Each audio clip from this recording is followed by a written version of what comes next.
জিনু আসলে ঠিক কতটা পাওয়ারফুল তোমরা কি জানো? কারণ স্লো লিভিং অ্যানিমেতে ঠিক যেমনটা দেখানো হয়েছে তার মানুয়াতে ঠিক আলাদাই দেখানো হয়েছে। কারণ স্লো লিভিং এর মানুয়া ভাই অনেক বেশি মারাত্মক লেভেলে চলে গিয়েছে, তার লেভেল ভাই পুরো মাল্টিভার্স লেভেলে চলে গিয়েছে এবং সাংজিনোর সাথে অনেক পাওয়ারফুল ক্যারেক্টারের সাথে তুলনা দেওয়া হয়, যেমন গোকু এন্ড সাইতামা।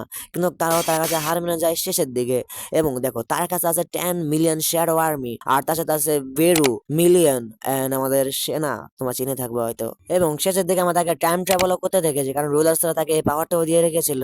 তার সাথে আমরা ফাইনাল ব্যাটেলে দেখতে পেরেছি আমাদের সাংজিনো একটি আলাদাই ফর্মে চলে গিয়েছিল, কারণ তার সামনে অপোনেন্ট একটু বেশি পাওয়ারফুল ছিল, যার কারণে সাংজিনো তখনই মারা যায়। হ্যাঁ ভাই ঠিকই শুনে, সে মারা গিয়েছিল, কিন্তু তার পাওয়ারের কারণে সে আবারও রিকভার হয়ে গিয়েছে এবং তার রিয়েল হার্টের বোতলে ওখানে লেগে গিয়েছে ব্ল্যাক হার্ট, আর যার কারণে সে এখন ইনমর্টাল হয়ে গেছে। আর যদি বিস্তারিত জানতে চাও তো নিশ্চয়ই মানুয়া পড়া শুরু করো, কারণ মানুয়াতে তোমরা খুব ভালো মতো এটাকে পড়তে পারবে, কারণ সে অনেক বেশি পাওয়ারফুল হয়ে গেছে আমার মতামতে। আর হ্যাঁ, যদি তোমরা চাও যে আমি তাকে নিয়ে কোনো ভার্সেস ভিডিও মানে অন্য কোনো ক্যারেক্টারের সাথে, নিশ্চয়ই কমেন্ট করো, কারণ আমি নিশ্চয়ই করবো। তো সায়ো নারা।